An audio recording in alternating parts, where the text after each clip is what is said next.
lot has been going on. I know it's been a little bit since I have filmed one of these, but now that school is back on schedule and all of the summer trips and all of the things are over, I am ready to get back at it. So I guess to start with, we have made one big switch in this past week.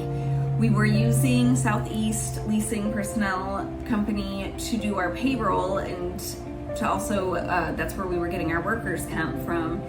And I happened to do a little bit of digging and found out that ADP, I really love their format, how they run payroll, how you input your information, just kind of their whole process. I like it so much more. Also, it's a pretty substantial savings to go with them, so it was a very easy decision to switch. But obviously there's any switch like that, there's lots of fun paperwork and a lot of different things just to learn in the onboarding process. So I've been busy with that.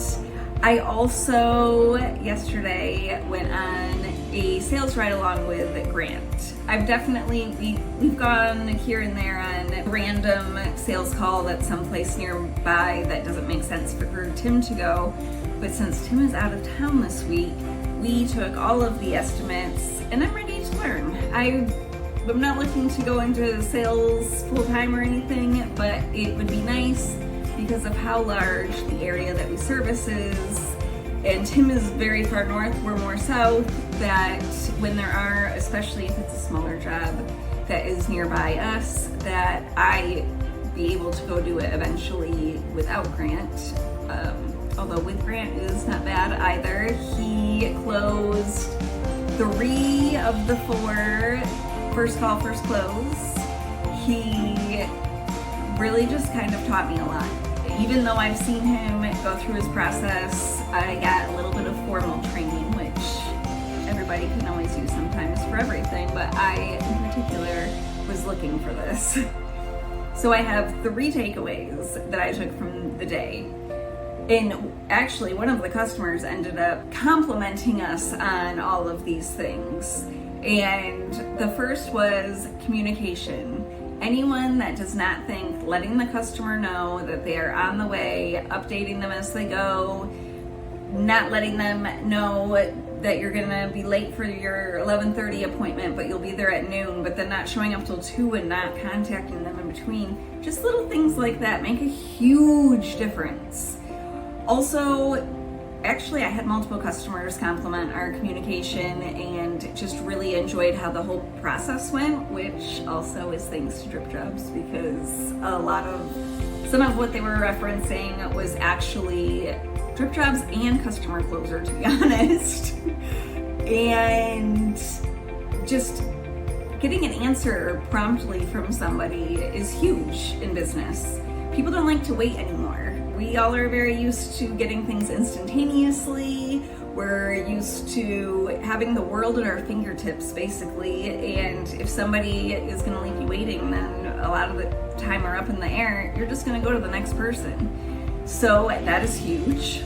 So after the sales calls and after I'd sent the proposals, which I would do immediately as we were leaving, then I would call and I would let them know, hey, I just sent you the proposal, this is how much it was, I have availability on the schedule this upcoming week, would you like me to get you on the schedule? And like I said, 3 of the 4 automatically said yes. One of them it's not the person who makes the decision, so she needed to discuss it with someone else first, but I think that's huge. The second thing is just being punctual. And if you're gonna be late, obviously communicate it. Some things happen, we can't always be on time, but being on time is huge for people, especially, I don't know that it's true necessarily in all regions of the country, but here, especially because there's a lot of older people, often when you pull up, they're standing outside waiting. So if you are 30 minutes late, it's hot outside, it's sunny, and if they're old and they're standing out there, like, that's a miserable thing to have put them through. Their taste in their mouth about you is already not gonna be off to a great start. So being on time, or communicating if you're not going to be on time.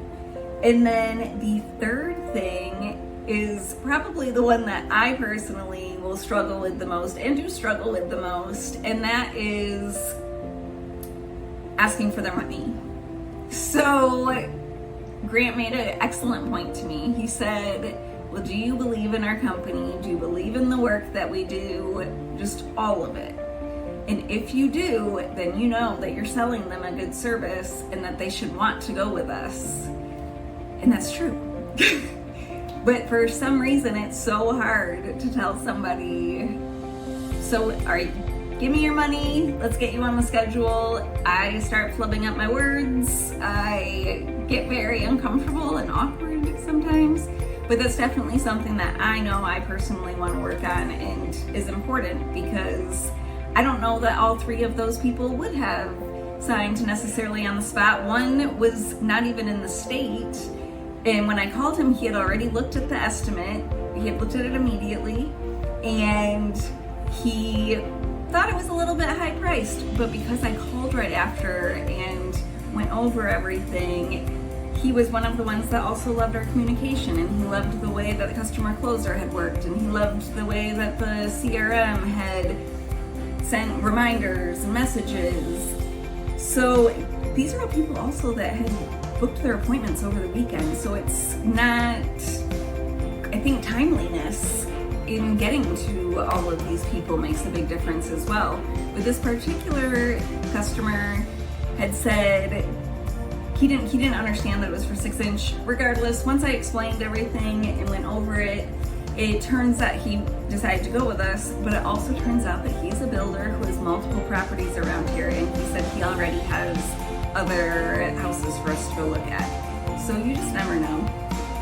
And I thought it was pretty awesome. One of the other items that has been clearly big for us right now is trying to get more leads, but not just any leads. We would love to have more partnerships with roofers, realtors, property managers, people that are going to have roofers, people that are going to have multiple jobs for us, somebody that we can build a relationship with. So I did go ahead and purchase a new list to do some cold calls, but this list also includes all of their emails. Because our previous one, we've done this, but the previous one was kind of outdated. A lot of the phone numbers didn't work or were no longer in service. So we got that, and we have been working on a very cool branded partnership packet.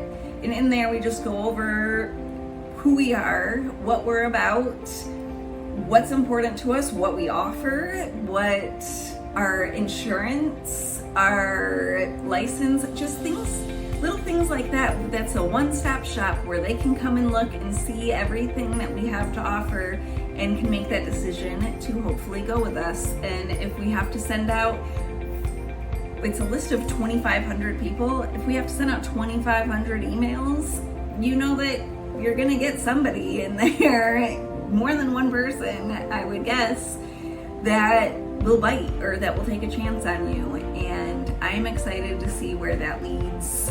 Obviously, getting leads is a huge part of business. It's very hard to make money if you don't have people to go try to sell to. So I feel like we have a lot of things going on. You can see a little bit in the background, some boxes. I just have asked everybody to send me lots of samples, and we're gonna really be focusing on doing a bit more of a hard push, particularly after the summit is over. So that is all I have for this week, but I know that I will have more to come, and I promise I will try to be better about getting these done in a timely manner. So I hope that you have a fabulous week, or had a fabulous week, and I'll talk to you soon.